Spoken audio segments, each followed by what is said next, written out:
भारत की संस्कृति को यूं उसका दर्शन करते हैं और वो हिंदुस्तान में नहीं, वो आपको सिडनी में देखने को मिलता है, ऑस्ट्रेलिया में देखने को मिलता है, प्रधानमंत्री नरेंद्र मोदी की मौजूदगी में देखने को मिलता है। और ऑस्ट्रेलिया में वहां के पीएम ये कहते हैं कि इतने लोगों की होड़ है यहां पहुंचने के लिए जो अनप्रेसिडेंटेड है। इसको किस तरीके से देखा जाना चाहिए? अवधेश जी हमारे साथ यहां मौजूद हैं। हालांकि इसकी दूसरे तरीके से इसके आलोचक भी मिल जाएंगे अवधेश जी, लेकिन ये जो हिंदुस्तान की संस्कृति और उसके नेतृत्व का डंका बज रहा है, ऐसा पहले कभी आपको स्मरण होता है क्या कि हुआ था? नरेंद्र मोदी के प्रधानमंत्री बनने के बाद से पहली बार दुनिया के जो भारतवंशी हैं 3.5 करोड़ के आसपास, उनके बीच हमने शुरुआत उसकी हुई थी सितंबर 2014 से ही, जब वो पहुंचे थे न्यूयॉर्क में। तो वहां से इसकी पहली शुरुआत हुई थी। उसको हम लोगों ने फर्स्ट पॉलिटिकल रॉक का नाम दिया था कि दुनिया में पहला अगर पॉलिटिकल रॉक हुआ था तो नरेंद्र मोदी का हुआ था। और उस समय धीरे धीरे दुनिया को, क्योंकि नरेंद्र मोदी ने कहा था कि हमको भारतीय सभ्यता की, संस्कृति के दर्शन के साथ संपूर्ण विश्व को यह बताना है कि भारत में कैसी नेतृत्व क्षमता है, लोगों से परस्पर सामंजस्य की क्षमता है, वसुधैव कुटुंबकम से हमारा क्या अर्थ है, जो संपूर्ण हमारा कर्म कांड है उसमें कैसे वैश्विक कल्याण का भाव है। तो उस समय से हमने लगातार एक देखा है, लेकिन उनके आने के पहले भी छोटे छोटे कार्यक्रम होते थे। देखिए, इस समय जो नरेंद्र मोदी की यात्रा है, कोरोना के बाद संपूर्ण दुनिया में न्यू वर्ल्ड ऑर्डर जिसको पहले स्थापित था, उसमें काफी चेंज हुआ है। एक नई विश्व व्यवस्था नए सिरे से, और खासकर जो हमारे जो यूक्रेन युद्ध चल रहा है उसके बाद से नए सिरे से दुनिया फिर से एक सज रही है, नए सिरे से दुनिया के संबंध बन रहे हैं। उसमें नरेंद्र मोदी की यह यात्रा इसलिए महत्वपूर्ण है कि इसमें कई घटनाएं हुई हैं। आपको पता है कि इस समय केवल पॉलिटिकल नहीं है, संपूर्ण दुनिया में हिंदुओं के खिलाफ जो दुष्प्रचार हुआ है उसमें ऑस्ट्रेलिया, ब्रिटेन, अमेरिका, कनाडा, सब जगह हिंदुओं पर हमले हुए हैं और मंदिरों तक पर हमले हुए हैं, कुछ दंगे हुए हैं हिंदुओं के खिलाफ। तो इस समय भारत की वो ताकत तो दुनिया को जोड़ना ही है कि हमारी आर्थिक है, हमारी दुनिया में डिफेंस की क्या स्थिति है, चीन के साथ प्रतिस्पर्धा है, लेकिन अपने कार्यक्रमों से, अपने भाषणों से दुनिया में, संपूर्ण दुनिया में यह भी संदेश देने की आवश्यकता है कि हमारी संस्कृति, हमारी सभ्यता किस प्रकार से सभी धर्मों, सभी प्रकार के समुदायों को सामंजस्य स्थापित करके उनको मेल मिलाप से चलने वाली है। तो उसकी दृष्टि से ऑस्ट्रेलिया का यह कार्यक्रम कि वहां ज्यादा आक्रामकता से मंदिरों पर हमले हुए, हिंदुओं पर हमले हुए, सिखों पर हमले हुए हैं, तो मैं मानता हूं कि इसका एक दूसरा जो परिप्रेक्ष्य है इस समय, क्योंकि संपूर्ण दुनिया में जिस हिंदू समय अपना जो भारतीय सभ्यता संस्कृति है, जो हिंदुत्व है, हिंदू दर्शन है, उसकी व्यापकता का अगर संदेश देना है तो इस प्रकार के प्रभावी कार्यक्रम का उस दृष्टि से मैं समझता हूं कि सर्वाधिक महत्वपूर्ण स्थान होगा। बाकी तो है ही है, ऑस्ट्रेलिया में किसने 20-25 हजार की सभाएं देखी है? प्राइम मिनिस्टर ने हिरोशिमा में कहा कि मोदी जी, मुझे वो आपकी लोकप्रियता इतनी है कि मुझे उनको संभालने के लिए मुझे काफी परिश्रम करना पड़ेगा और अभी से परिश्रम करना पड़ रहा है। तो जो बिडेन ने कहा ऐसी बात है तो मुझे तो आपका ऑटोग्राफ लेना पड़ेगा। तो ये इस कार्यक्रम की चर्चा वहां भी हुई थी। बाकी उनका भाषण देखेंगे, मुझे और आपको भी शायद याद होगा 2014 में नरेंद्र मोदी ने सिडनी में ही एक बड़ा उनका कार्यक्रम हुआ था और ऑस्ट्रेलिया के प्राइम मिनिस्टर उस समय के वहां थे। उन्होंने कहा था कि इतना बड़ा कार्यक्रम तो ऑस्ट्रेलिया के नेताओं का कभी ऑस्ट्रेलिया में नहीं होता है। तो जाहिर है कि यह कार्यक्रम जिसमें अभी के प्रधानमंत्री भी एंथोनी अल्बानीज रहेंगे और यहां से भारत के बारे में, हिंदुओं के बारे में, भारतीयता के बारे में मैं समझता हूं कि एक संदेश दुनिया भर में जाएगा।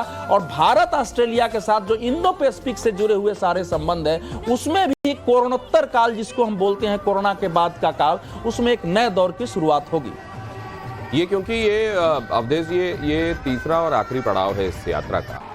और तो अगर आप इसको मतलब पहले की गई यात्राओं के संदर्भ में, उनसे जो हिंदुस्तान को हासिल हुआ है उस संदर्भ में और इस यात्रा को आप देखते हैं, किन मायनों में आपको लग मिलती है? देखिए, जिस क्षेत्र में अभी मोदी जी जहां से होके आए हैं उसमें चीन ने उन सारे देशों के साथ, जो एशिया पैसिफिक आइलैंड द्वीप कहते हैं, कहीं बड़े बड़े रोड बना रहे हैं, कहीं बहुत बड़े बड़े अस्पताल बना रहे हैं, कहीं उस क्षेत्र में चीन ने अपने को स्थापित किया हुआ है और सारे देश लगभग चीन के सामने वहां झुके हुए हैं। उसमें प्राइम मिनिस्टर मोदी ने ही अपनी पहल करके फीफिक की स्थापना की थी। आपको पता है भारत के लोगों को नहीं पता है तो forum for Indo Pacific island cooperation, ये भारत के ही स्थापित कंट्री है जिसमें सारे देश वहां शामिल हुए हैं। और भारत भी इस बार, भारत की इसलिए वहां पहचान बनी कि कोरोना के काल में जो चीन उनका मुक्तिदाता बनता था, उसने अपने टीके के लिए, बाकी चीजों के लिए पैसे की डिमांड की मोटी, वो सब परेशान हो गए थे। भारत में उस समय विदेशों में टीका देने एक की बात बड़ी समझी आलोचना जाती रही अवधेश जी, वो मैं आपसे जरूर बात करूंगा ब्रेक के बाद। ये कहा जाता रहा कोरोना ने और रशिया यूक्रेन वॉर ने वर्ल्ड ऑर्डर के बदलने की शुरुआत कर दी है। उसके क्या इशारे इस पूरे दौरे में आपको देखने को मिले? वर्ल्ड ऑर्डर की बात की जा रही है कि कई ऐसी चीजें हुई हाल के दिनों में जिसने जो स्थापित वर्ल्ड ऑर्डर है उसको बदलने का काम किया है। ये मोदी जी के दौरे के दौरान क्या देख रहे हैं आप? पहले तो एक स्थापित ऑर्डर मैंने आपका यहाँ भी देखा है कि पहली बार मैं सुन रहा हूँ कि 100 कैमरे भारत के प्रधानमंत्री के कार्यक्रम में लगे हैं। पहले भी हमने प्रधानमंत्री के कार्यक्रम देखे हैं, लेकिन पहले 100 कैमरे, हम लोग ब्रेक में चर्चा भी कर रहे थे कि बार बार मैं इसको देख रहा था, तो जाहिर है ये पहली बार है और भारत के लोग टाइम्स नाउ नव भारत के 100 कैमरे का आनंद ले रहे होंगे। तो ये भी एक बदला हुआ भारत है। कोई भारत का टेलीविजन ऐसे 100 कैमरे लगा के विदेशों में किसी कार्यक्रम की कवरेज करे, ये मुझे नहीं पता इसके पहले कभी हुआ है कि नहीं हुआ है। तो ये भी एक प्रकार से मीडिया के क्षेत्र में एक न्यू मीडिया ऑर्डर, मुझे लग रहा है कि इसको अगर नाम मैं दूं, नौ जो है मीडिया व्यवस्था, नहीं तो गलत शायद नहीं होगा। नहीं, वैसे रेटिंग में भी झलक रहा है। जिस न्यू मीडिया ऑर्डर की बात आप कर रहे हैं वो रेटिंग में झलक रहा है, लेकिन फिर से आपको वर्ल्ड ऑर्डर की तरफ लेकर आता हूं। तो देखिए, प्रधानमंत्री जब इस समय का ये जो पूरी यात्रा है G7 से लेके, ये ध्यान रखने की जरूरत है कि प्रधानमंत्री का ऑस्ट्रेलिया दौरा औपचारिक नहीं था, उनको क्वाड सम्मेलन में यहां आना था। लेकिन चूंकि अमेरिका इस समय संकट में है, अमेरिका के बैंक क्राइसिस में है, तो उनके राष्ट्रपति को समस्या थी, इसलिए उन्होंने हिरोशिमा में ही क्वाड की बैठक कर ली। तो वो अमेरिकी राष्ट्रपति नहीं आए, लेकिन भारत के प्रधानमंत्री ने इस यात्रा को नहीं बदला अपने कार्यक्रम को, क्योंकि इसलिए नहीं बदला कि उनको आपकी ये बात मैं पूरी सुनूंगा। मुझे पता चल रहा है कि दीपक बोरा सर भी हमारे साथ जुड़ गए हैं, भारत के राजदूत रहे हैं, मशहूर टीवी होस्ट रहे हैं और कमाल का बोलते हैं। मैं जरा ये भी जानना चाहूंगा कि उनकी निगाहें क्या देख रही हैं इस दौरे में, क्या, क्योंकि ये तो हम देखते रहे मेडिसन स्क्वायर से ही, ये हम देखते रहे कि प्रधानमंत्री नरेंद्र मोदी जब कहीं जाते हैं तो कैसा जादू होता है, वो उनका ऑरा कैसा सिर चढ़कर बोलता है। लेकिन यहाँ प्रधानमंत्री नरेंद्र मोदी का यहाँ सिडनी में मौजूद होना और वहां जो देख रहे हैं आप, इसके पहले पापुआ न्यू गिनी में और उससे पहले जापान में, आप इसको कैसे समराइज करेंगे दीपक सर? आभारी हूं आपका। बहुत अच्छा लगता है जब आपके चैनल पर होता हूं, आपसे बहुत कुछ सीखता हूं और साथ में जो आपके विशेषज्ञ। मैं इस समय न्यूयॉर्क में हूं। मेरे पीछे आप देख रहे हैं कि अंधेरा है, बिल्डिंगों में रोशनी है, सुबह 3:23 हुए हैं, तापमान 8 डिग्री सेल्सियस है। सिडनी में 16 है और दिल्ली में शायद 40 होगा। तापमान जो भी हो, गर्मजोशी हर तरफ से है और आप दिखा रहे हैं इस समय सीधा प्रसारण। Wonderful sir. यहाँ का जो मीडिया है यूनाइटेड स्टेट्स में, जहाँ न्यूयॉर्क में बैठा हुआ हूँ, वो कवरेज में 2 चीजों पर ध्यान दे रहे हैं। एक, कि नरेंद्र मोदी वहां पर गए हैं, जैसा अभी हमारे विशेषज्ञ ने कहा, उनकी जानकारी मुझसे कहीं ज्यादा है। क्वाड की मीटिंग कैंसिल होने के बावजूद जापान के प्रधानमंत्री वहां नहीं गए, लेकिन नरेंद्र मोदी गए, क्योंकि जो कहते हैं वो करते हैं, जो करते हैं वो कहते हैं। ये अमेरिकन मीडिया उनके बारे में कह रहा है। He keeps his word. दूसरी, यहाँ पर कह रहे हैं कि उन्हें रॉक स्टार की तरह सम्मानित किया जा रहा है सिडनी में। कि इस तरह की अगर रिसेप्शन जो बाइडेन को, मजाक में एक अमेरिकन जर्नलिस्ट ने लिखा कि जो बाइडेन को ये मिलती तो वो डेट सीलिंग भूल के ऑस्ट्रेलिया चला जाता। लेकिन आप देख रहे हैं किस तरह से पॉपुलैरिटी इस आदमी की, इसको कहते हैं sir, he is become a living legend. लोग इतनी इज्जत करते हैं। मैं न्यूयॉर्क में हूँ सर, यहाँ पर एक कंसल्टेंसी है, मॉर्निंग कंसल्ट, आपने शायद उसका जिक्र किया होगा। जी। वो हर साल वो लिस्ट पब्लिश करते हैं लोकप्रिय लीडर्स की। इस साल फिर 78% के साथ नंबर 1 22 लीडर्स में से नरेंद्र मोदी, और जो अल्बनीसी हैं ऑस्ट्रेलिया के प्रधानमंत्री, वो 4थे नंबर पे और जो बाइडेन 7वें नंबर पर।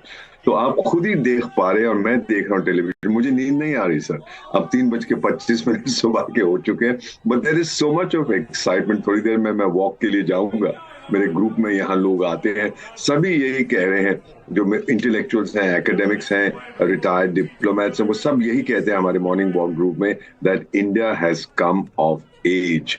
कहते हैं ये भारत का साल नहीं है, भारत का दशक नहीं है, ये भारत की शताब्दी है, and we want to be friends with India. ये सब कुछ आप देख रहे हैं इस समय सिडनी में, जहां पर लगता है कि वो लोग पागल हो चुके हैं कि ये कौन हमारे समक्ष आ गया है।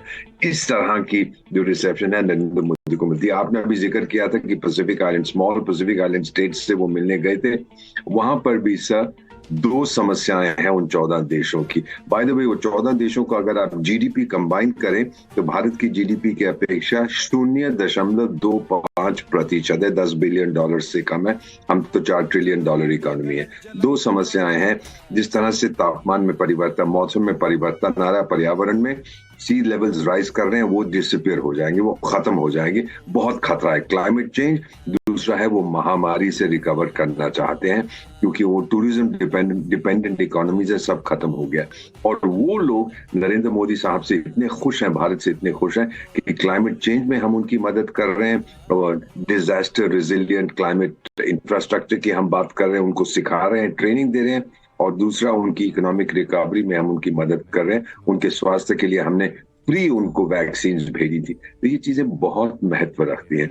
मुझे लगता है कि सर हमारा जो एरिया है, जो इलाका है जिसे हम पैसिफिक, इंडो पैसिफिक कहते हैं, भले एक बड़ा हमारा पड़ोसी है जो कहता है ये तो हिंद महासागर मेरा है, प्रशांत महासागर मेरा है, क्योंकि मेरे बाप के बाप वहां मर गए थे, ये सब कहने की यहाँ इसकी कोई महत्व नहीं है।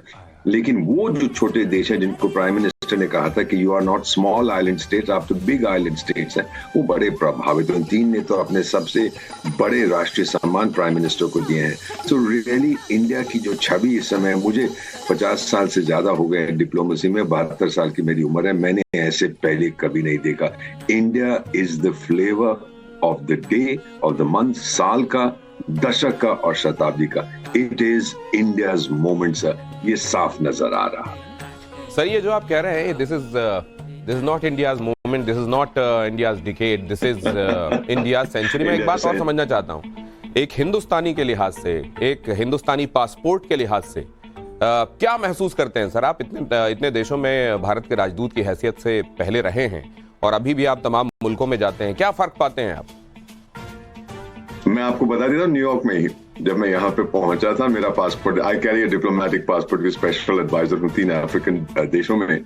तो मेरा पासपोर्ट उसने देखा, जो इमिग्रेशन ऑफिसर था और सिक्योरिटी वाले साथ खड़े थे, देख के कहते हैं इंडिया। मैंने कहा बोले जाइए जाइए, आपकी तलाशी लेने की कोई जरूरत नहीं, आपसे कोई सवाल नहीं पूछने, क्योंकि आप भारतवासी है। ये अंतर मैं देख रहा हूँ, बहुत रिस्पेक्ट है।